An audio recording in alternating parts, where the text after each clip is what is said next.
سلام به کلی نفرانی که عین حال ما را تماشا دارند. نشر نوبتی برنامه ترانسفر در عمل با فراگیری اساسی ترین گزارش های تابستانی فوتبال منظور شماست. گپی اولی برنامه امروز هم این است که یک زمان برادران ارناندس از فرانسه هم در میدان و هم بیرون از آن به قول توپ بودند، ولی سالیان اخیر فرصتی تلخ برایشان فرا رسیده است که در دسته‌هایشان هم مهمانی پسندیده به چشم نمی‌رسند. مثلا تئو ارناندس که هر چند موسم گذشته در صف میلان بازی‌های زیاد گذرانید و عموماً بد هم نبود، ولی خود میلانی‌ها که وضعیتی بدتر داشتند اخیراً ارناندس را به بازار می‌برند. این مورد میلان علاقه تئو را راضی کنانیده است تا بر عوضی کمتر از 20 میلیون یورو به اتلتیکو مادرید گزارش انجام دهد. چند پیش باشد این دفاعگر در فرصت‌های آخرین از گزارش به عربستان سعودی به الهلال دست کشید و تیم میلانی را از گرفتن 30 میلیون یورو محروم کرد. اکنون که کار تا این درجه رسید و دسته الگری را دچار دردسر کرد، تئو مجبور باید که تیزتر جانب رسانه‌ها را ترک نماید. اصلا فرصت‌های اخیر ما سخن‌های سودایی اطراف فوتبال روسی را به قول بحث هم کرده بودیم، ولی گزارش پرسر و صدای ژرسون از فلامنگو به زنیت به درجه بحث برانگیز شد که حتی سرمربی منتخب برزیلیا کارلو آنچلوتی را هم به گپ درآورد. از این رو ما هم قرار کردیم در این باره خپ نکنیم. ژرسون برزیلی اخیراً برای عوض 25 میلیون یورو به زنیت آمد و با این کارش سر یک زمره راهبران تیم برزیلی را هم ویران کرد. هرچند در زنیت و غیر از معاش سالانه 6 میلیونه همچنین از برای هر گل و هر اسیست 25,000 میگیرد، این کلاً در برزیلیا غیر از خویش و تبارانش کسی را خرسند کردن نمیتواند. ولی از جانب دیگر یک قسمت راهبریت باشگاه فلامنگو حتی خرسند هم هستند که از رفتارهای پدر و اگنت این بازیگر جنجالی تا جای خلاص هم شده‌اند، در حالی که بین بازیگر و دسته از برای پولهای 6 میلیون گرفتگی از جانب بازیگر سود و سود بازی هم به نزدیکی باید که شود. ولی از جانب دیگر آنچلوتی گفته است که گزارش به چمپیونات روسیه مانع دعوت به صف پنتاکامپیون ها برای ژرسون نمی شود.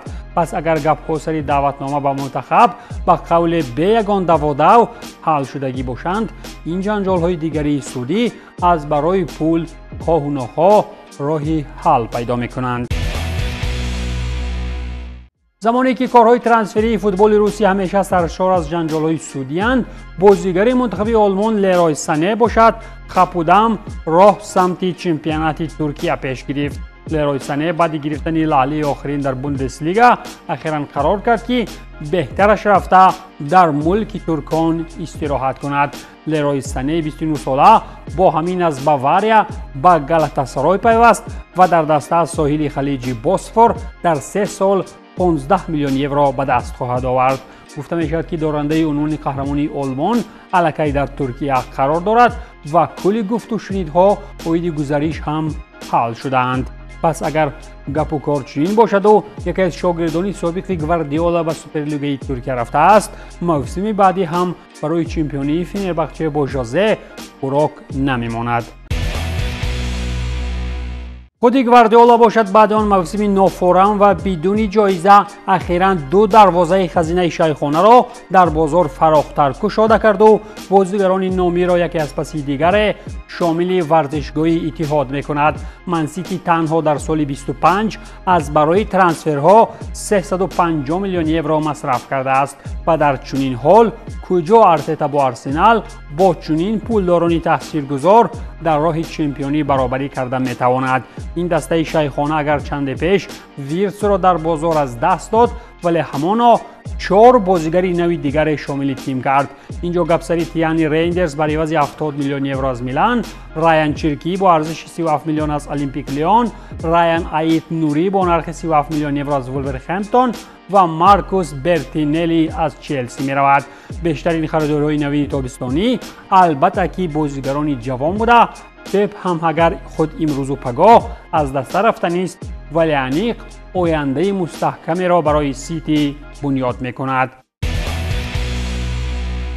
ولی در مورد رفتن استعداد آلمانی از دسته اسپرین ها باشد همین را میتوان گفت که الکی بر عوض 150 میلیون یورو پیراهن سرخان به بر میکند. نیم حمایتگر هجوم کننده آلمانی فلوریان ویرتس از صف بایر به لیورپول گزارش انجام داد. ارزش گذاری فوتبال باز چطور گفتیم 150 میلیون یورو را تشکیل میدهد. در این باره روزنامه‌نگاری فعال و خبرکش فابریسیو رومانو در شبکه اجتماعی ایکس سابق توییتر خبر داد. با اطلاع منبع انتقال فوتبال باز 22 ساله علاقه عملی گردید. موسم گذشته ویرتس 45 بازی در همه مسابقه ها گذرانیده، مؤلف 16 گل و 15 پرتافت گل آور شده است. با یک گپ دیگر این گزارش ویرتس را میتوان برای سرخان از لیورپول ترانسفری سال هم نامید، زیرا وقتی چنین بازیگران را از چنگال پولداران قدرتمند چلسی خپ میزنی، این البته که خود برابر به طی کردن نیم پیراهه قهرمانی است. یک ترانسفر دیگر قابل توجه در هفته گذشته البته که گزارش برادر خردی جود بیلینگهم با نام جاب به چمپیونات آلمان است. جاب بیلینگهم هم بعد از آنکه با ساندرلند از چمپیونشیپ به پرمیر لیگ انگلیس برآمد قرار کرد که مثل برادر پیراهای بزرگ فوتبال اروپایی را از صف زنبورها در بوندسلیگا شروع نماید. جاب بیلینگهم با بوروسیا دورتموند شرطنامه مدتش تا سال 2030 امضا نموده، ارزش گزارشش 33 میلیون یورو را تشکیل داده است. نمیدانم که تا کجا این تقلید های دادر 19 ساله با برادر به درستی و طوری درکاری مانندی پیدا میکند، ولی علاقه آوازها اطراف آن زیادند که بروسیا دورتموند علاقه یک تالنت دیگر انگلیسی را در جوانی به قبض کرد. در فوتبال ایتالیا این تابستان ابردسته ها زیاد تغییرات های زیادی مربیگی کردند.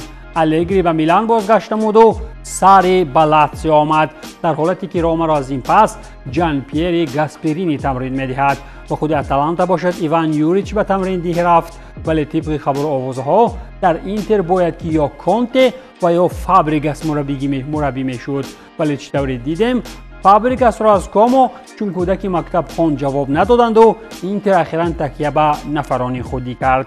در صف اینتر اخیراً اعلان نمودند که سابق بازیگر رومینی این دسته کریستیان کیوو سرمربی است. شرطنامه کیوو با میلانی ها تا سال 27 بوده. سابق سرمربی پارما مسئولیت سنگینی بر دوش گرفت و با وجود نداشتن تجربه زیادی مربیگی در سطح عالی به فکرم برایش نهایت مشکل خواهد بود.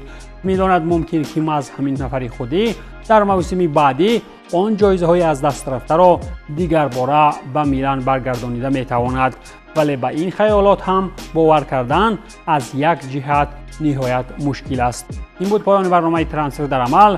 تنسیت و پولدار باشید.